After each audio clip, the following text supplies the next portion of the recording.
फरवरी 2019 -5%, फरवरी 2020 -8.5%, फरवरी 2021 -6.25%, फरवरी 2022 -7.5% और फरवरी 2023 -5.25%। ये वो परसेंटेज है जो पिछले कई फरवरीज में स्टॉक मार्केट क्रैश हुआ है। पिछले कई फरवरीज में स्टॉक मार्केट में से लाखों करोड़ों रुपए उड़ गए। जैसे 24 फरवरी 2022 का दिन बहुत से इन्वेस्टर्स के लिए ये एक बहुत काला दिन था, जब इन्वेस्टर्स का 10 लाख करोड़ रुपए मार्केट से उड़ गया। कारण क्योंकि ये वही दिन था जब रशिया ने यूक्रेन के खिलाफ वॉर छेड़ दी थी। पर ऐसी चीजें हमेशा तो नहीं होती है ना। वो बात अलग है कि 2020 में फरवरी वो महीना था जब कोविड इंडिया में फैलना शुरू हो रहा था। ये कुछ ऐसी चीजें हैं जो डायरेक्टली स्टॉक मार्केट को इफेक्ट करती हैं। ये सारी अनयूजुअल चीजें फरवरी में ही क्यों होती हैं? और क्या इन सारे क्रैश के पीछे यही कारण है या कुछ और? क्या ये क्रैशेस नॉर्मल है? क्या स्टॉक मार्केट ऐसे ही काम करती हैं या फरवरी में ही कुछ खास है? और क्या इस फरवरी भी कुछ ऐसा होने वाला है? बहुत सारे सवाल हैं, है ना? तो कैसे हैं आप सब? मैं हूं दीपक त्रिपाठी और आज की वीडियो बनाने का मैं बहुत टाइम से वेट कर रहा था कि कब फरवरी आए और मैं आपको ये बताऊं कि स्टॉक मार्केट में क्रैश फरवरी में क्यों हो रहे हैं और क्या इस साल भी ऐसा कुछ होने वाला है या नहीं। टॉपिक शुरू करने से पहले मैं आपको बता दूं कि ये एक कहानी है और इस कहानी के कुछ किरदार हैं। जब तक आप किरदार नहीं समझेंगे आप कहानी नहीं समझ पाएंगे। इसलिए इन सारे किरदारों को ढंग से समझिए और इस कहानी का मजा लीजिए। अगर ऐसी वीडियो पहली बार देख रहे हो तो चिंपलोक को लाइक और सब्सक्राइब कर दो और चलो चिंपलोक में।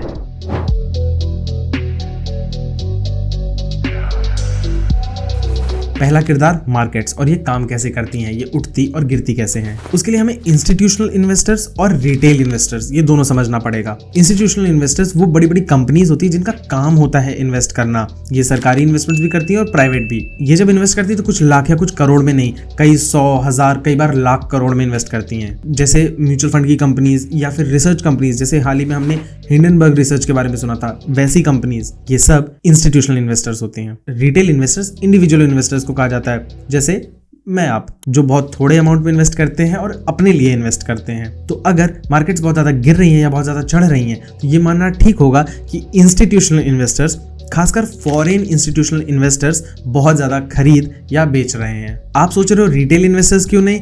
अब हमारे पास कहाँ इतना पैसा साहब, हम गरीब। जैसे फरवरी 2022 के महीनों में फॉरेन इंस्टीट्यूशनल इन्वेस्टर्स ने 45,000 करोड़ से ज़्यादा की नेट सेल्स की थी सिर्फ शेयर्स में।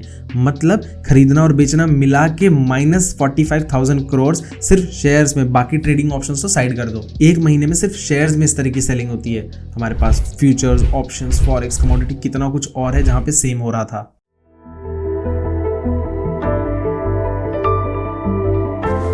कहानी के दूसरे किरदार लार्ज इंसिडेंट्स, जैसे Russia Ukraine war, Pulwama attack या कोई इलेक्शंस, ये सब कितना असर डाल सकते हैं स्टॉक मार्केट में। पहले 1 से 3 दिन के लिए इन इंसिडेंट्स का असर स्टॉक मार्केट पे वैसा ही होता है जैसा इन इंसिडेंट का नेचर है।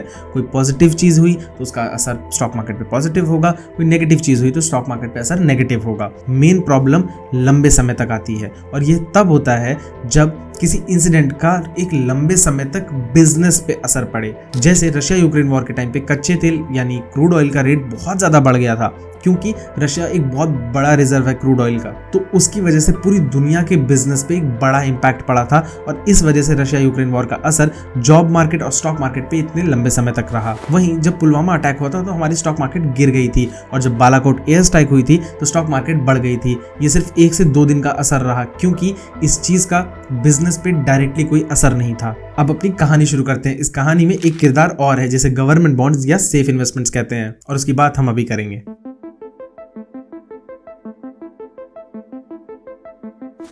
फरवरी में हो रहे क्रैश को समझने के लिए आपको अमीर लोगों का एक मास्टर स्ट्रोक समझना बहुत जरूरी है, स्पेशली ये इंस्टीट्यूशनल इन्वेस्टर्स। इंस्टीट्यूशनल इन्वेस्टर्स की एक बहुत बड़ी और सिंपल स्ट्रैटेजी है जो ज्यादातर रिटेल इन्वेस्टर्स नहीं समझ पाते, और वो ये कि सबसे पहले तो ये महीनों लगा देते हैं किसी कंपनी या शेयर के बारे में रिसर्च करने में कि उसमें इन्वेस्ट किया जाए या नहीं।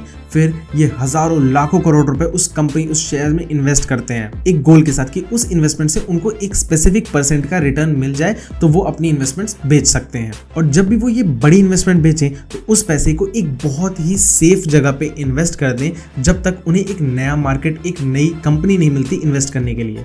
और सेफ इन्वेस्टमेंट की बात करें, सरकारी बॉन्ड्स हमारे दिमाग में ना ऐसा हो नहीं सकता।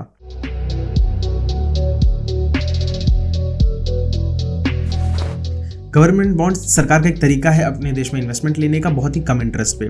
बॉन्ड्स के ऊपर मैंने एक पूरा वीडियो बनाया है और आप भी उसमें कैसे इन्वेस्ट कर सकते हो, तो अगर आपको वो देखना है तो मैं आई बटन और डिस्क्रिप्शन में लिंक दे दूंगा, देख लेना। इंस्टीट्यूशनल इन्वेस्टर्स का गवर्नमेंट बॉन्ड्स एक बहुत ही फेवरेट इंस्ट्रूमेंट है इन्वेस्ट करने के लिए, और कई जगह पे ये चीज प्रूव की गई है कि गवर्नमेंट बॉन्ड्स एक बहुत इंपॉर्टेंट रोल प्ले करते हैं अगर देश में से महंगाई या लिक्विडिटी को कम करना है तो। इसकी बात मैंने एक वीडियो में की है जो मेरा पर्सनली फेवरेट है, तो मैं वो भी आई बटन और डिस्क्रिप्शन में दे दूंगा, इस वीडियो के बाद जरूर देखना। लिक्विडिटी ऐसी सिचुएशन को बोलते हैं जब देश में बहुत ज्यादा पैसा फैला होता है, इससे स्टॉक मार्केट अननेसेसरी बहुत ज्यादा बढ़ने लगते हैं, महंगाई बढ़ने लगती है, इसे लिक्विडिटी ज्यादा कहते हैं। तो सरकार जो गवर्नमेंट बॉन्ड्स में इंटरेस्ट देती है वो बढ़ा देती है, और इंस्टीट्यूशनल इन्वेस्टर्स जो कि किसी और देश के स्टॉक मार्केट में बहुत ज्यादा इन्वेस्ट किए हुए थे, वो अपना एक अच्छा रिटर्न निकाल के, क्योंकि उस देश में लिक्विडिटी बढ़ी है, तो एक अच्छा रिटर्न निकाल के वहां अपने स्टॉक्स बेचते हैं और फिर उस पैसे को ऐसी किसी दूसरी कंट्री के गवर्नमेंट बॉन्ड्स में इन्वेस्ट कर देते हैं, या फिर उसी कंट्री के। ऐसा बहुत बार देखा गया है। यूएस और इंडिया दोनों ने खासकर बहुत ज़्यादा स्ट्रॉन्ग स्टेप्स लिए हैं जब भी देश में लिक्विडिटी बढ़ी है।